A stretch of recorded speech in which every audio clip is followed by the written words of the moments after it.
ચોરુભાઈ સુરીકભાઈ ધાધલ, બોટાદ. બરોબર, કલેક્ટર કચેરી ખાતે આવેદનપત્ર આપેલું છે. આવેદનપત્રમાં શું માંગ, શું રજૂઆત ને રોષ શું કામ? અમે આજે અધિક કલેક્ટર સાહેબને આવેદનપત્ર આપ્યું છે. એમાં અમારી મુખ્ય માંગ છે કે ગઢડા ટેમ્પલ બોર્ડ કમિટી જે છે એ ત્યાં ગઢડામાં રહેતા ત્યાગીઓ જે છે એનું બેફામ વર્તન, એના વિરોધ બાબતે અમે આજે આવેદનપત્ર આપ્યું છે. અને ખાસ સાધુઓને જેણે કૃત્યો કર્યા છે કે સામાન્ય વ્યક્તિ પણ એના વિડીયો ક્લિપ જોઈ ન શકે એવા ખરાબ કૃત્યો કરવાવાળાને આ બધા ચેરમેન સહિત બધા સાધુઓ એને સાવરે છે અને દિન પ્રતિદિન એને પ્રોત્સાહન આપે છે, જેથી કરીને અમારા સંપ્રદાયની આખા ગુજરાત અને વિશ્વમાં નામોશી થાય છે. જેથી કરીને એને હટાવવાની અમારી પ્રબળ માંગ છે. જરૂરભાઈ, તાજેતરની અંદર ગઢડામાં જે વિરોધ કરવામાં આવેલો હતો, જેને લઈ ગઢડા પોલીસ સ્ટેશનમાં ફરિયાદ પણ દાખલ થઈ છે, તેને લઈ પણ આજે રજૂઆત કરવામાં આવેલી. તેને લઈ શું તમારી આગામી રણનીતિ અથવા તો શું માંગણી રહેશે? આ કહેવાતા અધર્મી સાધુઓ કયા સ્ટેજ ઉપર જાય કાંઈ કહેવાય નહીં. અમે જે આવેદનપત્ર આપેલું એ PSI પોલીસ સ્ટાફ સાથે આપેલું, શિસ્તબદ્ધ આપેલું, કોઈ પણ ક્યાંય ઉગ્ર વાત જ નહોતી.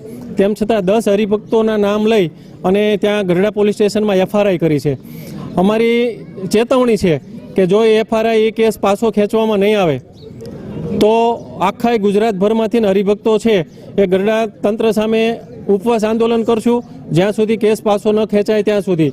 અને જે કાંઈ પરિણામ આવશે એ પરિણામનો જે કાંઈ જવાબદાર છે એ ગઢડા વહીવટી તંત્ર રહેશે. જોરભાઈ, લંપટ સાધુઓના કારણે સ્વામિનારાયણ સંપ્રદાયના હરિભક્તો પર કેટલી અસર પડે છે? હાલ શું સ્થિતિ છે જ્યારે હરિભક્તોને આ વાતની બહાર મતલબ કે રોડ ઉપર જતા હોય, કેવી અસર થાય છે તેના પર? આ અસરમાં અમારે નનસંતોએ કીધું છે કે સત્સંગી દેખ સાધુની એવી સઘળી ક્રિયાએ સત્સંગી દેખી કુસંગી દેખી સત્સંગી થાય. એના બદલે અત્યારે ઊંધું થઈ ગયું છે કે સાધુની એવી સઘળી ક્રિયાએ સત્સંગી દેખી કુસંગી થાય. એવું એનું વર્તન છે ખરાબ કે સામાન્ય માણસ પણ એની ક્લિપો જોઈ ન શકે, કે જે કહેવાય કે જે બ્લુ ફિલ્મ એ ટાઈપના એના બધા ચરિત્રો હોય છે અને એવી બધી એની કેસેટો હોય છે. અને ભયંકર એમાં જે લોકો રચા પચારે છે, કોઈ પણ સુધારા કરવા એમાં એ કોઈને ઇન્ટરેસ્ટ હોતો નથી. એકાબીજાનો પક્ષ લઈ અને એકાબીજાને છાવરે છે.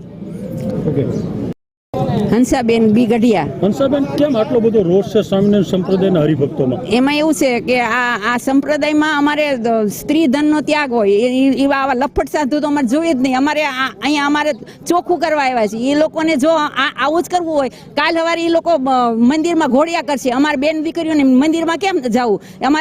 અમારો પ્રશ્ન છે. એટલે અમે આવા સાધુને કાઢવા માટે તમે અમારું જીવ રહેશે ને, અમારા આ જીવમાં પ્રાણ છે ને ત્યાં સુધી અમે આ લડ ચાલુ રાખશું. અમારા વર્ષોથી સ્વામિનારાયણ સંપ્રદાય સાથે અનેક હરિભક્તો જોડાયા છે. આ પ્રમાણે જ્યારે સાધુના કરતૂતો બહાર આવે છે ત્યારે સંપ્રદાયના હરિભક્તો પર કેટલી અસર પડે, જીવનમાં કેટલી? આ હરિભક્તોની જીવનમાં અસર થઈ છે ને એટલે તમે હરિભક્તો જાગ્યા છીએ. અત્યાર સુધી એ લોકોએ કાંઈ કર્યું નથી. જો એ લોકોને આવું જ કરવું હતું ને તો એ સંસારમાં આવી જાય, પેન્ટ શર્ટ પહેરી લે.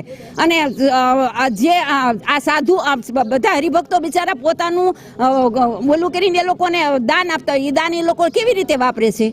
આ દાન ગેરફાયદે વાપરે છે. જો એમને 100ના 20 કેમ થાય ખબર પડતી હોય તો સંસારમાં આવી જાય પેન્ટ શર્ટ પહેરી. ખબર પડે કે કેવી ગાડીઓ કેવા મોબાઈલ વપરાય છે. ત્યાં સુધી વિરોધ કરશો ને? જ્યાં સુધી આ સાધુ જાશે નહીં ત્યાં સુધી અમે આ લડત અમારી ચાલુ રાખશું.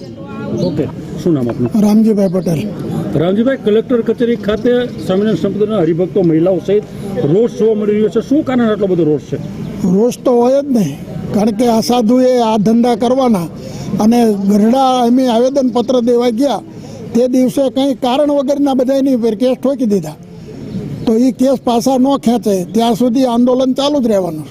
અને આ ગુજરાતભરમાંથી દરેક શહેરમાંથી હરિભક્તો ભેગા કરી અને ગઢડા ભેગા કરવાના. આવા લંપટ સાધુને રવાના ન કરે, એની દીક્ષા ન ઉતારે ત્યાં સુધી અમે જંપવાના નથી. સમજી, અસર કેટલી પડે આ પ્રમાણે સાધુના? અસર એટલી બધી પડી છે કે હવે તો આ લોકોએ ઘોડિયા રાખવા પડશે ત્યાં, એવું લાગે છે મંદિરોમાં. અને અત્યારે અમારે ચાંદલો કરીને કોઈ હરિભક્તો નીકળે ને તો એમ કે ઓલો સ્વામિનારાયણ જાય. એટલે હવે તો એમને શરમ નથી લાગતી. ગાડીને કાળા કાચ હોય નીકળીને વ્યા જાય. હવે બજારમાં હેઠા ઉતરે ને જો કોઈ વાંકો વળીને પગે લાગે તો મરદના દીકરા કહું તમે સાધુ છો. જ્યાં સુધી આ પ્રમાણેના કૃત્ય કરનાર લંપટ સાધુઓ છે તેને સંપ્રદાયમાંથી કાઢવામાં નહીં આવે ત્યાં સુધી તમારા આંદોલન ચાલુ રહેશે? હા, ત્યાં સુધી આ સાધુને ભગવાનો ઉતરાવે ત્યાં સુધી આંદોલન ચાલુ રહેવાનું છે. ભલે ધીમી ગતિએ હાલે પણ હાલશે ખરું. આવતા દિવસોમાં કેવા પ્રકારના? આવતા દિવસમાં એ ગંભીર પ્રકારના છે પણ એ અત્યારે જાહેરાત નથી કરવાની. ઓકે તમારું મીનાબેન બીનાબેન ક્યાંથી આવો છો તમે? અહીં બોટાદથી. બીનાબેન અત્યારે કલેક્ટર કચેરી ખાતે તમે લોકો પહોંચેલા છો, હાથમાં બેનર પણ છે, શું કારણ આટલો બધો રોષ અને વિરોધ છે? આ લંપટ સાધુઓને કઢાવો એ, અને અમારા સંપ્રદાયમાં શાંતિ વળે અને સાધુ એ ન જોવે અમારે. આને લઈ રજૂઆતો પણ અગાઉ કરેલી, કોઈ પરિણામ આવતું નથી. હા, નથી આવતું. કેટલી વાર કરેલી છે અમે રજૂઆત. તો શું અને મારા સ્વામિનારાયણ સંપ્રદાયમાં મારા સ્વામિનારાયણ ભગવાને કીધું છે કે શિક્ષાપત્રીમાં કે સાધુને છે ને સ્ત્રી નો જોવે, ધન નો જોવે. તો આ લોકો શું કરવા બેઠા છે? તો અમારે એ સાધુ જોવે જ નહીં.